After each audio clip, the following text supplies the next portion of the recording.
저는 오늘 사회를 맡은 오주영입니다.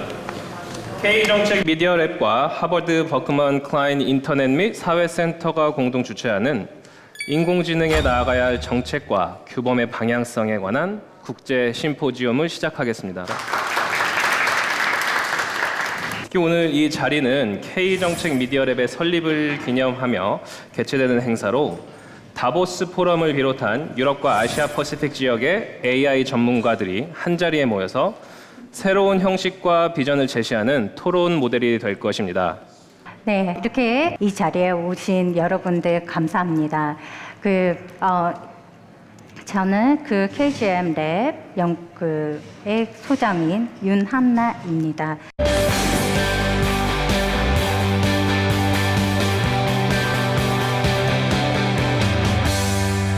AI에 관해서 나아가야 할 정책과 방향성, 그것을 여러분들 90분, 굉장히 짧지만 뜻깊은 시간이 될 거라고 생각됩니다. 네, 반갑습니다. KGM 랩, 정책 미디어 랩의 대표를 맡고 있는 그리고 또 19대 국회의원 지낸 이재영입니다. 반갑습니다.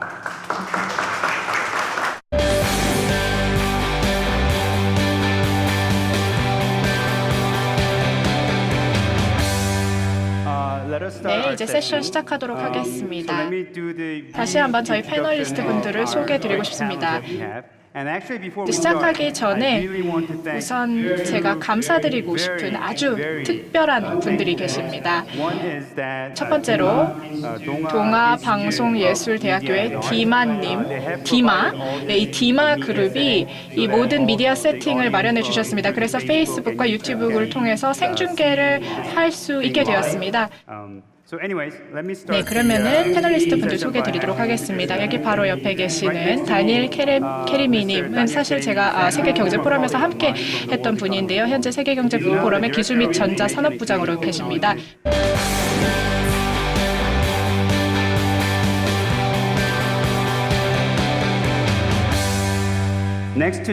또 옆에는 우르스 가서 박사님 교수님이죠. 네, 하버드 로스쿨의 교수님이고 버크맨 클라인 인터넷 및 사회센터장으로 계신 분입니다.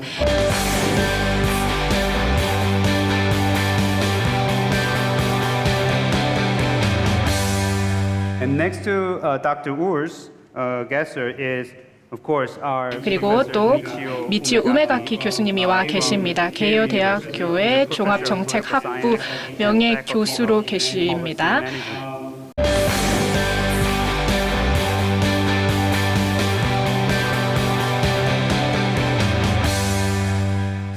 Let me first start with a question to 네, Daniel. 우선 다니엘 님께 기조 연설 부탁드리겠습니다.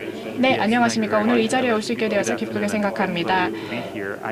저희가 이제 오늘 4차 산업혁명에 대해서 이야기를 하게 될 거기 때문에 아주 간단하게 영상을 먼저 보여드려서 이제 4차 산업혁명에 대한 맥락을 설정해 보려고 합니다.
So I have a question for you. 자, right? 제가 질문이 So, 있습니다. Daniel, we actually 자, talk 저희가 a 인공지능에 lot 대해서 about 한국에서 artificial 많이 intelligence 얘기를 in 하고 Korea. 있고, 특히 Especially 작년에 with 이제 the 알파고와의 AlphaGo 바둑 last 대결이 year, 있었죠. was beating 그래서 one very 알파고가 famous 아시아의 아주 Asian 유명한 chess 그런 player. 바둑 그 That this became a sort of 선수를 fad in 이제 그 Korea. 이세돌 A lot 구단을 of 이제 people 꺾으면서 talk about 특히 artificial 인공지능이 intelligence. 무엇인가에 대해서 많은 그런 얘기가 있습니다. 업계에 오랫동안 이제 계셨는데요. 지금 인공지능이라는 것이 얼마나 빨리 지금 개발이 되고 있는지, 특히 실리콘밸리를 중심으로 말씀해 주셨으면 좋겠고요. 그리고 인공지능과 관련해서 저희가 아직은 잘 모르는 기술적인 부분이 있는지, 그리고 또 이 실리콘밸리에 있는 분들만 뭐 아시는 인공지능과 관련된 그런 기술 현황이 있는지 궁금합니다. 자, 먼저 제 세계에 오신 거를 환영합니다. 사실 제가 바둑을 잘 두지는 못합니다. 하지만 체스는 둘 줄 압니다. 그래서 작년에 한국에서 이제 경험하셨던 것을 저희는 10년 전에 겪었었습니다. 그 당시에 이제 인공지능이 체스 어떤 아주 유명하신 분과 또 서수 기사와도 이제 대국을 두었었죠. 그래서 그 이후에 제가 이제 원래는 체스 프로가 되고 싶었는데 그 이후에 제가 이러한 꿈을 버렸습니다. 그래서 한국에서도 이러한 관련된 많은 변혁이 일고 있고 또 논의가 있는 것으로 알고 있습니다. 기술적인 진보는 앞으로 더욱더 가속화될 것입니다. 그리고 또 이러한 논의도 많이 다양해질 텐데요. 지금 질문해 주신 것에 대해서 이제 제가 답변을 드리기 전에 명확하게 해드릴 점은 많은 그런 혁신이라는 것은 실리콘밸리에서 오지만은 않는다는 것입니다. 많은 그런 혁신이라는 것은 글로벌 생태계에서 비롯된다는 것이고요. 그렇기 때문에 조금 후에 이제 우르스 교수님께서 그 하버드 글로벌 AI 시리즈에서 말씀해 주실 텐데요. 저희가 이러한 기술적인 혁신이라는 것은 글로벌 차원에서 논의가 되어야 된다는 걸 생각이 되고, 실리콘밸리라든지 아니면 서울 아니면 특정 지역에만 국한돼서 얘기할 문제는 아니라는 것이죠.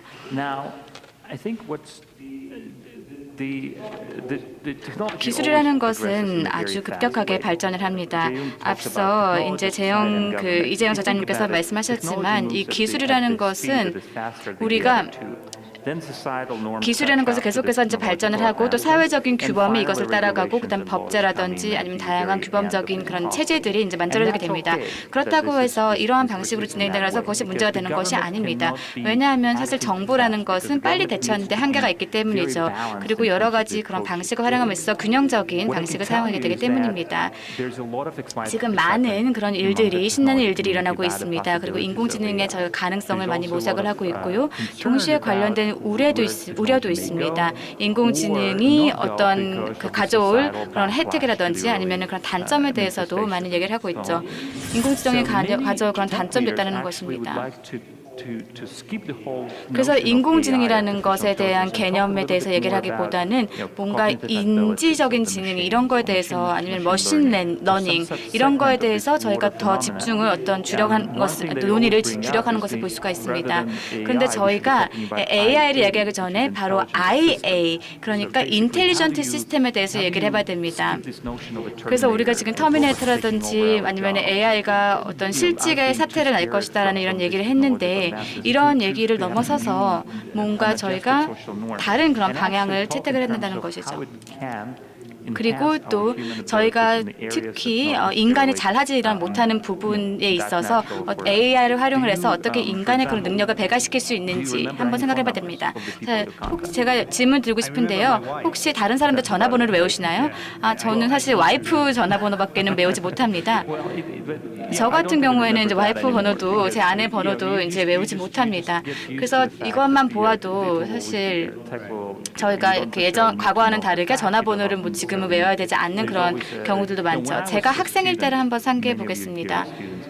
제가 그 당시에 정말 제가 도서관에 있는 모든 영어책을 다 섭렵했던 걸로 기억이 됩니다. 그런데 지금에 그렇게 하기에는 조금 불가능하겠죠. 지금은 보시다시피 많은 그런 가용 데이터가 있고 많은 지식이 나와 있고 그렇기 때문에 정보의 홍수 속에서 우리가 실질적으로 모든 정보를 섭렵하기는 쉽진 않습니다. 그리고 모든 것을 아는 것도 불가능합니다. 그리고 또 지금 상황에 보면은 이 분야 같은 경우에는 너무 급격하게 발전함과 동시에 또 파편화가 돼서 저희가 어떤 아주 그런 특정 작은 그런 부분에 있어서 전문가가 될 수는 있지 많은 부분에 있어서 전문가가 되기는 참 힘듭니다. 전 세계의 많은 그런 기술 리더들이 보면요, 이런 점을 우려하는 것 같습니다. 다시 말해서 그 인공지능이 가져올 그런 폐해라는 것이 우리가 생각하는 것보다 더 빨리 올 수 있다는 것입니다. 지금 상태를 보시면요, 그리고 많은 분들께서도 최근에 이제 디즈니 영화인 모아나를 보셨을 텐데요. 지금 나와 있는 대부분의 그런 기술들 같은 경우에는 이제 폴리네시아에 있는 사람들이 이렇게 작은 카누를 사용해서 뭔가 이렇게 다 아주 그 광범위한 아주 넘쳐 흘러나는 그런 기술의 어떤 바다를 그런 건너는 느낌이 아닐까라는 생각이 듭니다. 그래서 저희가 다양한 그런 논의를 진행을 하면서 이제 또 기술의 그런 급격한 발전에 대해서 놀라고 있는데요. 제가 이제 오늘 아침에 이제 뉴스레터를 이제 받아보는데 뉴스페드에서 이러한 내용을 봤습니다.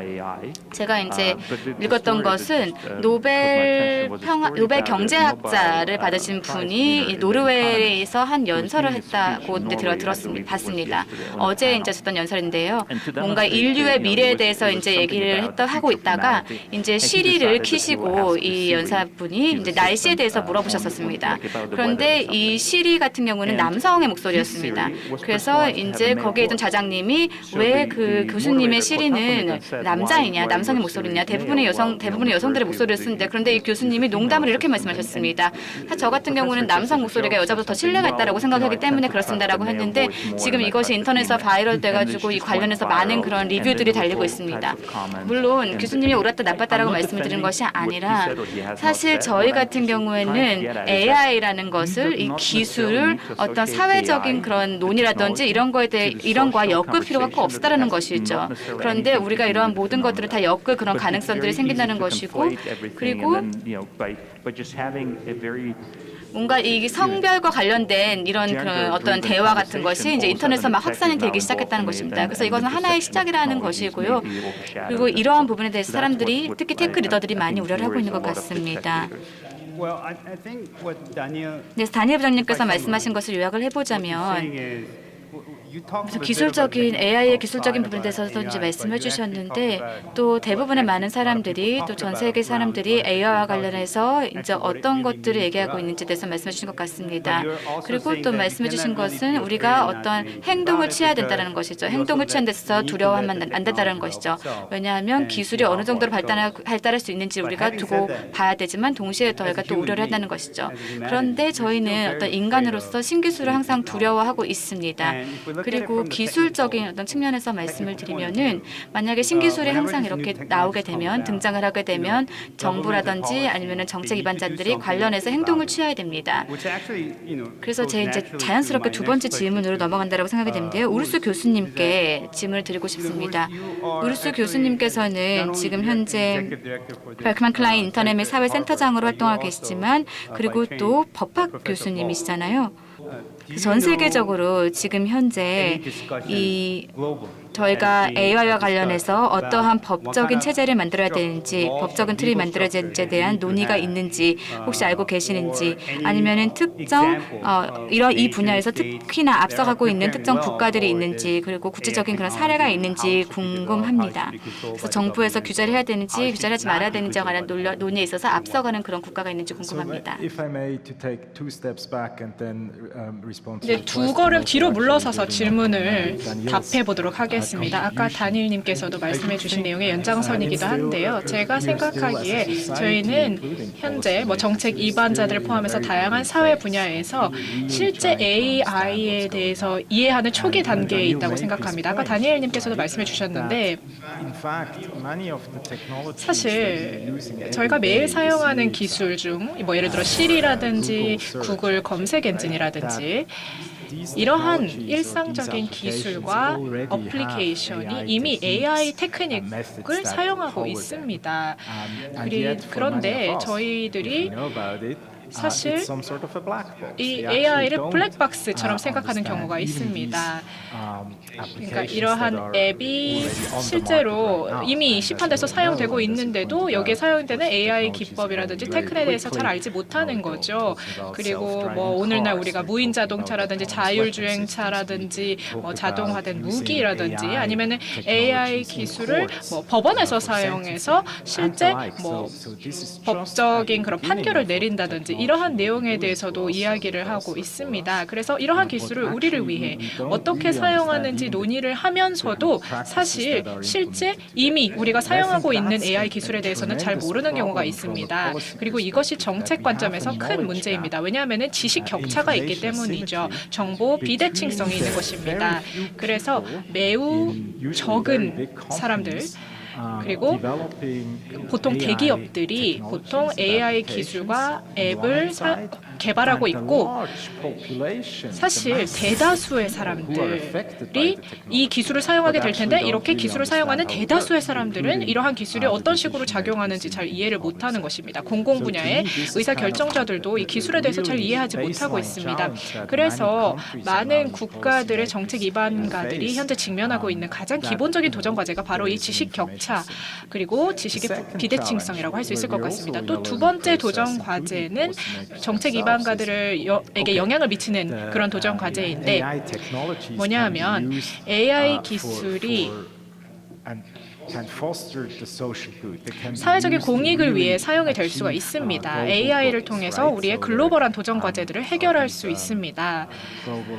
예를 들어서 그러니까 전 세계적인 지속 가능한 개발이라든지 이런 걸 달성하기 위해 AI가 사용될 수 있는 거죠. 그리고 실제로 AI 기술이 이런 예를 들어서 세계 보건을 향상시키고 또 교육의 질을 높이고 또 우리의 교통 수단을 보다 개선시키고 이러한 논의가 이미 진행되고 있습니다. 그리고 그렇기 때문에 기술이란 건 우리에게 많은 혜택을 가져다 줄 수 있습니다. 하지만 아까 다니엘님께서 말씀해 주셨듯이 기술에는 이제 사회적인 부작용이라든지 이런 우려의 요소도 있을 수밖에 없습니다. 이러한 리스크에 대해서도 저희가 생각해 볼 수밖에 없는 거죠.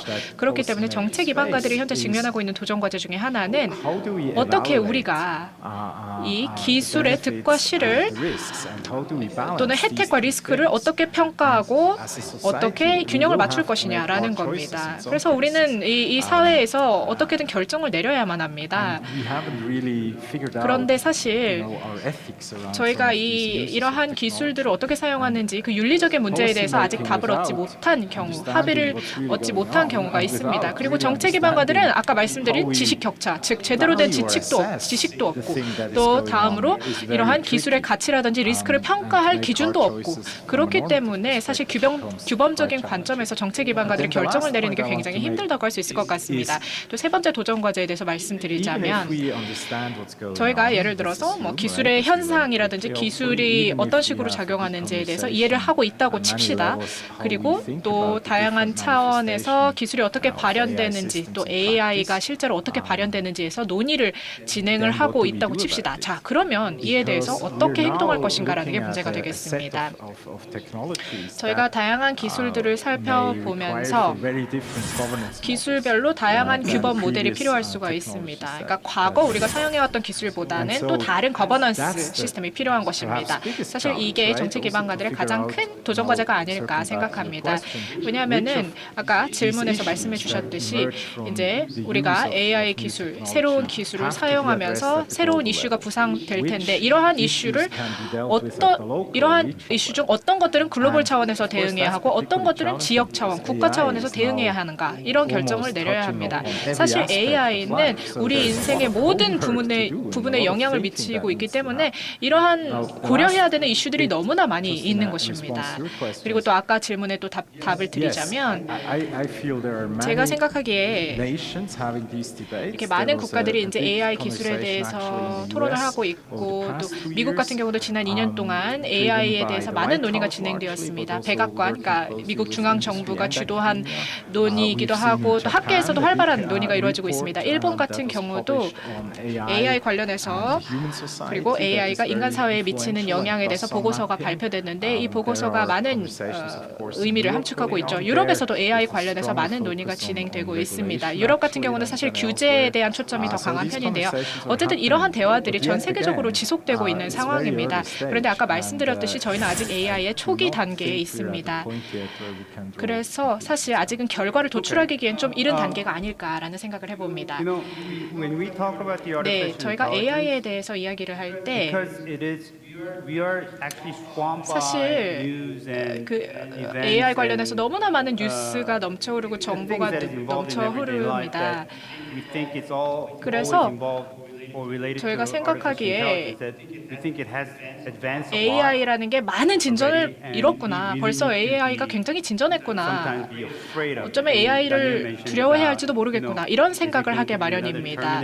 AI가 이제 실제 우리 실생활에서 터미네이터와 같은 이야기를 만들어내는 게 아닌가 걱정하는데 지금 교수님께서 말씀해 주셨듯이 사실 AI는 지금 굉장히 초기 단계입니다. 그리고 실제 AI가 앞으로 어떻게 전개될 것인지 아직 결론을 도출할 수가 없는 것입니다.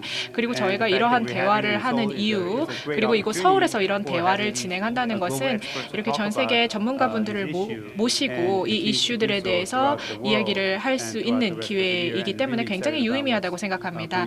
그리고 향후 어떠한 방향성이 나타날지에 대해서 논의할 수 있는 아주 좋은 기회라고 생각합니다. 네, 다음 우메가키 교수님께 여쭤보도록 하겠습니다. 우메가키 교수님 같은 경우 AI 전문가는 아니십니다.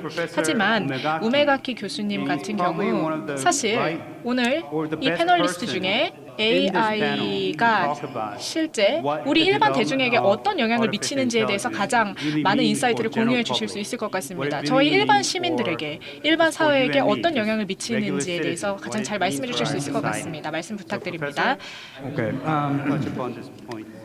네, 사실 제 입장은 좀 더 이렇게 약간 망설이는 소비자라는 입장이라고 할 수 있을 것 같습니다. 무슨 말이냐면요. 제가 뭐 정치 과학을 전공했고 또 제가 또 역사 부문에 언제나 관심을 가져왔습니다. 그래서 사실 제가 AI를 전문적으로 배우거나 그랬던 적은 없습니다. 그래서 제가 정치과학자이고 역사학자인데 그런 관점에서 제가 항상 궁금해하던 퍼즐과 같은 문제가 있습니다. 사람들이 뭐 3차 산업혁명, 4차 산업혁명에 대해서 이야기를 하고 다양한 변화들에 대해서 이야기를 하는데 동시에 사람들은 이런 3차, 4차 산업혁명의 변화들을 흡수하고 있습니다. 그리고 사람들이 이러한 변화, 이러한 거대한 변화들을 흡수하고 있는 상황입니다. 그래서 저는 사람들이 이러한 변화들을 흡수할지 아니면 변화를 무시할지 이러한 두 가지 결정을 내려야 하는데 사실 저는 그러한 점에 좀 더 흥미를 가지고 있다고 생각합니다. 여기 계신 모든 분들에게 우리 모두가 공감할 수 있는 맥락을 하나 만들어 보고자 합니다. 그래서 우리가 논의를 할 수 있는 시발점을 마련해 보고자 합니다. 여기 보시면은 네, 일본에서 일어났던 태평양 대지진의 사진입니다. 지난 20여 년, 30여 년 동안 계속해서 일본 태평양에서 지진이 발생했습니다. 여러분이 아마 2011년에 발생한 대지진에 대해서 알고 계실 거라 생각합니다. 강도가 9 또는 그 이상이었을 정도로 굉장히 큰 지진이었습니다. 2014년에는 일본 기상청이 발표하기를 강도 6도 이상의 지진이 향후 30년 동안에 어떠한 식으로 일어날지 예측한 내용을 발표해봤습니다. 그랬더니 요코하마에는 78%의 가능성이 있고 치바현에는 73% 그리고 도쿄에는 46%의 지진 발생 가능성이 있다라고 발표했는데요. 이 수치 들었으면 우리가 어떻게 해야 할까요? 도망쳐야 될까요? 2017년에는 이 예측 수치가 더 높아졌습니다. 2014년 예측했던 수치보다 더 높아졌습니다. 요코하마 81%, 치바는 85%, 그리고 동경은 47%로 나타났습니다. 치바현 같은 경우 국제공항이 있는 곳이기도 합니다. 네, 그러면 다음으로 이 그래프를 살펴보시기 바랍니다. 이 그래프는 농촌에서 주요 도시로 옮겨가고 있는 인구 이동을 나타내고 있습니다. 여기 보시면요. 동경에서는 큰 변화가 없습니다. 그래서 동경 관련해서 보시면 2016년 같은 경우 동경 북쪽에서 대지진이 발생을 했고 그리고 또 원전 사고가 있었죠. 그래서 이 원전 사고가 일어난 이후 우리가 정말 이러한 변화들에 대해서 어떤 행동을 취해야겠다라는 위기의식이 생기기 시작했습니다.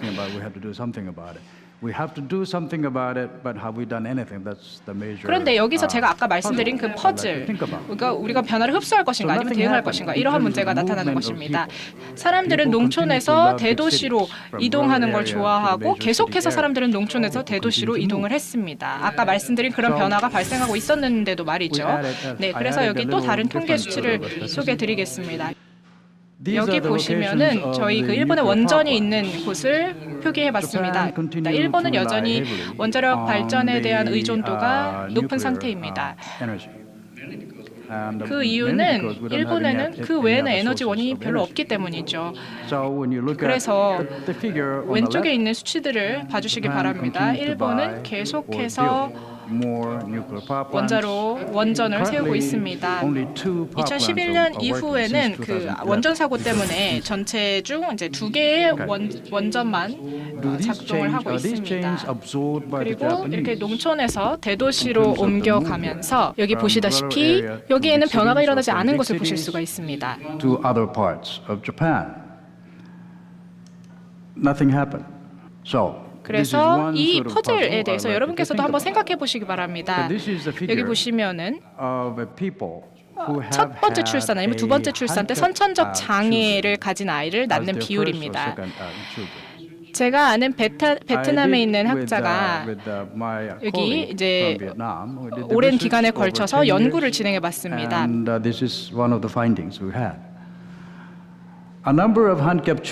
여기 보시면 한 명의 선천적 장애를 가진 아이를 출산한 다음에 부모가 아마 그 두 번째, 세 번째 아이는 낳지 않을 거라고 예상하시겠죠. 그런데 사실 선천적 장애를 가진 아이를 한 명 낳았다고 해서 그 다음에 아이를 낳을지 안 낳을지 그 확률에는 영향을 미치지 않는다고 합니다. 왜 그럴까요? 한 명의 그 장애의 아이만 있어도 굉장히 힘들기 때문에 두 번째 아이를 낳지 않을 텐데 왜 그 확률에 영향을 미치지 않을까? 자, 그러면 선천적 장애가 있는 아이를 2명 낳았다고 해보자. 그러면은 이제 그 다음 아이는 정말 낳지 않지 않을까? 근데 영향이 없었습니다. 2명의 선천적 장애가 있는 아이가 있어도 세 번째 아이를 낳는 확률에는 실제 영향을 미치지 않았다는 겁니다. 그래서 실제로 그 아이들을 몇 명 낳을지에 영향을 미치는 것은 그 전 아이들 중 몇 명이 선천적 장애가 있는지가 아니라 실제 그냥 몇 명의 아이를 낳고 심느냐 그 심리 자체에만 영향을 받는다는 것입니다.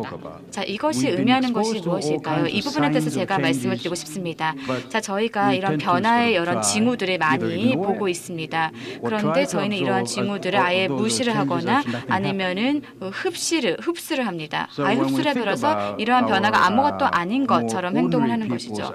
그래서 일반적인 그런 대중이 어떤 과학적인 변화라든지 이런 기술의 변화에 대해서 적응을 하게 그리고 대처하게끔 하기 위해서는 이러한 변화들을 우리가 어떻게 홍보를 해야 되는지를 생각을 해봐야 됩니다. 그리고 저희가 어떠한 마음가짐을 가지고 이러한 기술의 변화를 대중을 통해서 이런 인식을 제공해야 되는지를 생각해봐야 됩니다. 지금 보시는 그래프 같은 경우에는 매우 심플한 도식인데요. 뭔가 행태 경제학자의 그런 측면에서 제가 만든 그래프라고도 할 수 있습니다. 지금 이제 그 X축을 보시면은 어떤 변화에 대한 투자라는 것입니다. 변화라고 해서 저희가 투자를 하는 것이죠. 그리고 결과는 Y축에 나타납니다. 그래서 저의 노력에 대한 어떤 대가가 어떤 혜택을 통해서 나타나는 그런 보상을 통해서 나타나는 경우가 있죠. 근데 일반적으로 저희의 그런 노력은 사실 그 노력에 대한 대가를 받지 못하는 경우들이 많습니다. 다시 말해서 우리가 변화돼서 투자를 이만큼 계속해서 많이 한다고 해서 그거에 비례해서 우리가 꼭 혜택을 받는 것은 아니라는 것이죠. 그래서 이 X축과 Y축 항상 비례해서 증가하는 것은 아니라는 것입니다. 자, 그렇다면 저희가 지금 경주한 그런 초기 노력에 대해서 우리가 결과를 얻지 못한다고 하면 어떻게 우리가 행동을 하나요? 보통 일반적인 사람 같은 경우에는 시간 낭비라고 생각해서 포기를 하게 되죠. 노력에 대해서 포기를 하게 됩니다. 지금 보시는 이 선이 나와 있는데요. 저희 행동의 경우에 일반적인 선이 이런 방식으로 진행이 됩니다. 만약에 내가 내 삶을 변화하고 싶다라고 하는데 이러한 노력을 했는데 뭔가 즉각적인 보상이 없다. 이런 경우가 더 많죠. 우리가 일반적으로 처음 시도하고 두 번째 시도하고 세 번째 시도하고 10번째 시도를 해야지만 뭔가 우리 노력에 대한 보상을 조금씩 받기 시작한다는 것입니다. 그래서 이것이 진행되는 동안에 그러니까 기간 동안에 저희는 계속해서 어떤 압박을 받게 되고 또 긴장을 하게 되고 걱정을 하게 되는 것이죠. 왜냐하면 저희 노력에 대한 대가가 바로 나타나지 않기 때문입니다. 그래서 궁극적으로는 저희는 더 유주얼, 원래 하던 대로 그냥 하게 되는 것입니다. 요약해서 말씀을 드리면은 이렇습니다. 그래서 저희는 계속해서 변화를 꾀하고 추구를 하는데 변화가 일어나지 않는다라고 하면은 우리가 포기를 하고 그냥 원래 상태로 돌아간다는 것입니다. 그냥 일상으로 돌아간다는 것입니다. 그래서 저희가 궁극적으로는 이제 우리가 경주한 노력에 대해서 뭔가 보상이 없으니까 다시 옛날 그 상태로 돌아가는 것입니다. 고양처럼 여기 그림에 나와 있는 고양처럼 이제 계속해서 노력을 해서 뭔가 안 되나고 하면은 그냥 다시 원래 상태로 그냥 잠을 자는 것입니다. 그래서 일반적으로 어떤 기술의 변화라든지 아니면 대대적인 변화에 대해서 일반 대중이 이제 반응을 하는 것이라고 볼 수 있는데요. 다시 말해서 어떤 일반 대중이 합리적이지 않다고 말씀드린 것이 아닙니다. 당연히 합리적인 사람들입니다. 그렇지만 합리적이라고 해서 항상 어떤 변화에 대해서 대처를 하고 또 대응을 하는 것은 아니라는 것입니다. 저는 이렇게 생각을 하고 있고요. That's how I see it. 네, 그래서 인공지능이 아니면 제가 앞서 드렸던 그런 질문, 다시 말해서 인공지능이 우리 사회에 미치는 영향에 대해서 뭔가 심도 있는 그런 답변을 해주셨는데요. 지금 우명학기 교수님께서 말씀을 하시고자 하는 것은 지금 인공지능이라는 것은 아주 큰 변형이다, 큰 변화라는 것이고 그리고 이것은 아주 대대적인 기술적인 변화라는 것입니다. 그런데 제가 잘 이해를 했다면 물론 이것이 대대적인 변화라고 생각을 할 수도 있지만 저희가 이러한 대대적인 변화에 비추어서 이에 맞는 걸맞는 그런 행동을 꼭 취하지는 않을 수도 있다는 것입니다. 그런데 이 상황에서 제가 또 질문을 드려야 될 것 같은데요. 다른 분들도 이런 질문하실 수가 있겠지만요. 인공지능을 얘기를 할 때 그리고 저희가 자동화라든지 아니면 다양한 효율성 기반으로 한 어떤 관행이라든지 이런 인간에서 효율성 기반의 관행을 얘기를 할 때 이러한 신기술들이 특히 이제 AI가 주도하는 이러한 신기술들이 우리의 일자리를 치환할 것이다, 대체할 것이다라고 많이 걱정들을 합니다. 그리고 실질적으로 특정 산업에서는 이런 AI의 발전이 또 미래 세대에 많은 영향을 미칠 것이다라는 그런 보고도 나와 있습니다. 그래서 이런 질문에 저희가 어떤 답변을 제시할 수 있을까요? 세계 경제 포럼에서 이러한 얘기들을 저희가 많이 했었죠. 저희가 글로벌 사회로서 이러한 변화에 어떻게 대처할 것인가에 대한 논의가 많이 있었습니다. 그리고 또 AI가 주는 그런 축복도 있지만 또 어떤 재앙이 일지 않도록 이러한 변화가 어떤 재앙으로 나아가지 않도록 어떻게 막을 것인가 라는 논의도 했습니다. 그래서 저희가 기술의 변화가 빠르게 일고 있지만 이러한 빠른 기술의 변화가 자연스럽게 점진적으로 이루어져서 우리가 전혀 기술의 변화가 일어나지 않는 것 같은 느낌을 받게 할 수는 없을까라는 그런 논의도 했습니다. I think one thing that is very easy to forget is that 인간의 사회라는 것은 참 유구한 역사를 가졌다는 것입니다. 기술이라는 것은 좋다 나쁘다라고 저희가 선을 그어서 말할 수는 없고 또 중립이다라고 단정적으로 말할 수는 없습니다. 중립적이라고 단정적으로 말할 수는 없습니다. 그런데 제가 1800년도 후반대에 이야기를 하고자 합니다. 런던에는 해롤즈 백화점이 있죠. 그래서 이 해롤즈 백화점 같은 경우에는 전 세계에서 두 번째로 에스컬레이터를 도입을 했습니다. 첫 번째로는 이제 코니 아일랜드, 뉴욕에 있는 코니 아일랜드에서 이제 도입을 했는데요. 그 당시에는 아주 기술적인 혁신이었죠. 아주 대단했습니다. 아무도 이러한 에스컬레이터를 본 적이 없었고 그리고 실질적으로 이런 에스컬레이터를 도입을 하면은 관련된 그런 일자리들을 앗아갈 것인가라는 그런 논의가 그 당시에도 있었습니다. 그런데 실질적으로 어떤 사람들의 일을 치환하지도 않았을 뿐만이 아니라 오히려 그 해롤드 그 백화점에서는 2명의 사람들을 더 고용을 해서 이 엘리베이터를 그거를 처음 사는 사람들을 안내할 수 있는 그리고 또 안전과 관련해서 주의를 줄 수 있는 그런 직원들을 2명을 더 고용을 했었어야 됐습니다. 그리고 사람들이 처음에는 이제 사람들이 처음에는 에스컬레이터를 타기가 무서워했었습니다. 그래서 이런 사람들이 동렬해서 에스컬레이터를 타게 하고 에스컬레이터를 타면은 체리를 주는 뭐 그런 행사들도 있었습니다. 그래서 이러한 것들을 진행하기 위해서 사람을 더 고용했다는 것이죠. 그래서 이 인공지능이 사실 우리 사회에 많은 변화를 가져올 것이라고 하지만 20세기 초에 전기가 우리 사회에 가져왔던 그런 영향과 비슷하다라고 생각할 수 있겠습니다. 사실 오늘날의 많은 사람들은 이 전기가 어떻게 활용이 되는지 그리고 또 어떻게 작동을 하는지 그리고 전기 스위치를 올리고 끄고 그리고 전기 차단기를 내리는 데 있어서 뭔가 전기 엔지니어가 될 필요는 없습니다. 그만큼 손쉽고 간단한 것이 되었습니다. 그래서 우리가 지금 이제 어떤 무엇을 당장 해야 되겠다라고 하기는 보다는 뭔가 준비하는 그런 작업들을 해 나가야 된다는 거고요. 그리고 아까 교수님께서 말씀하신 것처럼 우리가 다시 잠드는 그런 고양이처럼 되는 것이 아니다. 뭔가 어떤 리스크를 저희가 미리 이제 감안을 하고 관련해서 논의를 전개해 나가야 된다는 것이죠.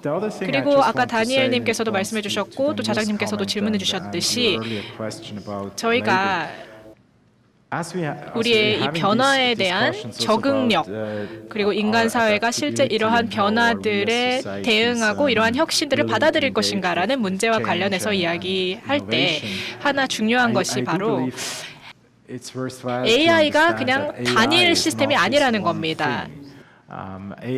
사실 AI는 다양한 다양한 방법들이 포함되어 있습니다. 뭐 음성인식, 이미지인식, 통번역 이러한 다양한 기술을 총망라하고 있는 분야인 것입니다. 그래서 규제와 관련해서 논의할 때 뭐 아까 말씀해 주셨듯이 뭐 예를 들어서 향후 노동시장이라든지 일자리에 AI가 어떤 영향을 미치는지 이야기해 볼 때 우리가 항상 맥락에 대해서 생각해 봐야 한다고 생각합니다. 그래서 AI 기반 기술이 실제 어떤 분야에 보급될 것이며 그렇게 되면 뭐 노동시장에 어떠한 도전 과제들이 생길 것이냐 그리고 정책 과제는 어떤 것들이 생길 것이냐 이런 걸 고려해 봐야 한다고 생각합니다. AI 기반 기술이 만일 예를 들어서 뭐 엑스레이 분석에 사용된다고 해봅시다. 그래서 전에는 방사선사들이 하던 거를 이제 AI가 한다고 해봅시다. 그러면 방사선사들의 일자리가 없어질 거라고 생각하겠죠. 몇 년 내로 방사선사 일자리가 확 줄어들고 그리고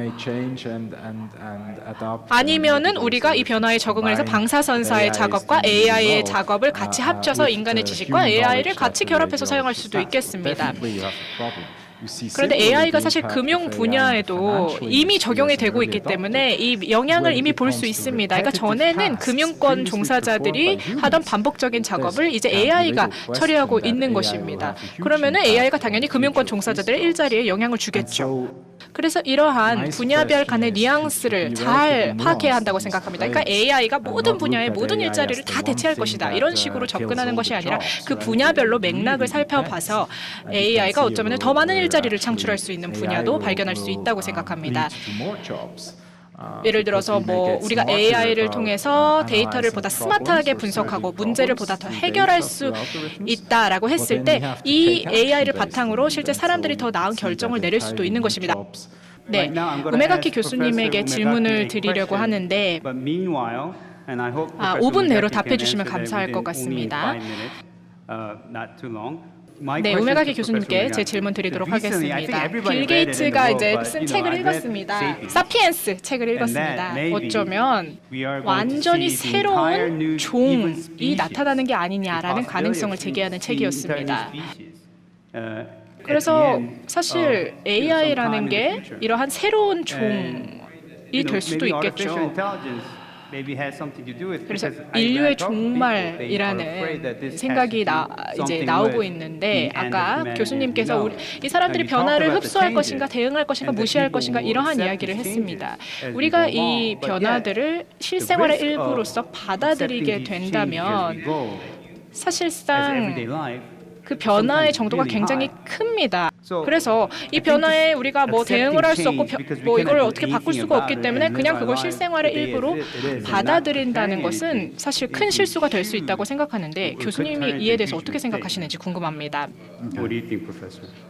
I'm trying 제가 to, 이제 좀 더 긍정적인 convert 마음을 가진 myself 소비자로 into a 말씀을 positive 드리도록 하겠습니다. of your changes. 근데 아까 장애우를 가진 부모에 대해서 말씀드렸는데 이거는 사실 비유적인 그런 사례였습니다. Parents of 장애아를 handicapped 가진 부모들에게 가장 큰 For them, 걱정거리, 그러니까 가장 큰 the major 관심사는 그냥 concern is to have a 가족을 이루는 것입니다. If they decided not to try 그래서 만일 to have a child, meaning 이 that they're not gonna 부모가 have 두 번째 the 아이를 chances 낳지 of getting 않는다면 healthy 그러면 child 가족 is 중에 100% 건강한 gone. 아이가 있을 가능성은 제로가 되는 거죠. So, 근데 but if they 장애아가 try, 있지만 their 그래도 chances 한 명 of 더 getting 낳아 a 본다면 handicapped children can be 그러면 also 어쨌든 high. 가족에 But at 이제 또 least 건강한 they 아이를 have some 가질 수 있는 chances 가능성이 어쨌든 to have 생기게 a 되는 healthy 거잖아요. 그래서 이건 어떻게 보면은 that's 이 부모가 the gamble 뭐 도박을 한 거라고 할 수도 있을 that 것 they did. 같습니다. 그래서 And that is 제가 이 probably 비유를 the kind of metaphor I 들었던 can 건데 think about. In other words, AI라든지 계속해서 우리의 삶을 변화시키는 기술들이 있는데 이 중에 어떠한 변화들을 흡수할 것인가, 그리고 어떻게 하면 긍정적으로 변화에 기여할 것인가, 이를 위해서는 우리 스스로가 먼저 바뀌어야 한다고 생각합니다. 네, 뭐 빌 게이츠가 그 책에서 뭐라고 말했는지는 모르겠지만 뭐 인류 이러한 큰 단어를 사용하잖아요. 근데 사실 우리가 생활하면서 인류라는 큰 컨셉에 대해서 생각하지는 않습니다. 우리는 살아가면서 숲이 아니라 나무를 보면서 살아갑니다. 그래서 사실 우리 스스로가 내가 어떤 사람인가라는 걸 깨닫는 것부터가 시작이라고 생각합니다. 내가 누군가를 깨닫게 된다면 이러한 변화로부터 어떠한 혜택을 입을 수 있느냐를 이해할 수 있을 것이라고 생각합니다. 감사합니다. 청중으로부터 질문 받아보도록 하겠습니다. Please. 저는 마일스 토리라고 하고요. 저는 영국 컨설팅 회사에서 왔습니다. 물론 기술과 관련해서 많은 변화가 일고 있고, 그리고 이것이 우리에게 미칠 영향에 대해서 우리는 다 알지 못합니다. 특히 일자리와 관련해서 어떤 영향을 미칠지 저희는 아직까지는 가늠하기 힘듭니다. 하지만 대부분의 사람들이 걱정하는 것은 이제 일자리를 잃게 될 것이다라는 것에만 집중을 하고 있는 것 같고, 사람들이 생각을 하지 않는 것은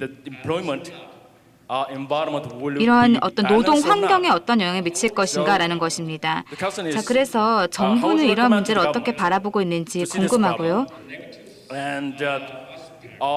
그리고 또 부정적인 측면도, 폐해도 저희가 생각을 해볼 필요가 있는데, 저희가 이제 정책, 그 AI와 관련해서 정책을 수립을 할 때 이제 부정적인 폐해에만 초점을 두어서 정책을 수립하는 것이 맞다라고 생각하시는지요? You want to take a stab at it? Well, I agree. 네, 물론 제가 보기엔 말씀하신 것처럼 어떤 한쪽에만 치우친 그런 뭐 생각들이 있는 것 같습니다. 너무 긍정적인 면만 보는 그런 것들도 있다고 생각이 되는데요. 근데 제 생각에 정부의 입장에서, 특히 정부의 역할은 이제 시민들에게 이러한 기술적인 변화에 대해서 뭐 홍보를 하고, 또 어떤 긍정적인 그런 면들도, 긍정적인 면뿐만이 아니라 어떤 폐해에 대해서 동시에 다 얘기를 해줘야 된다고 생각을 합니다.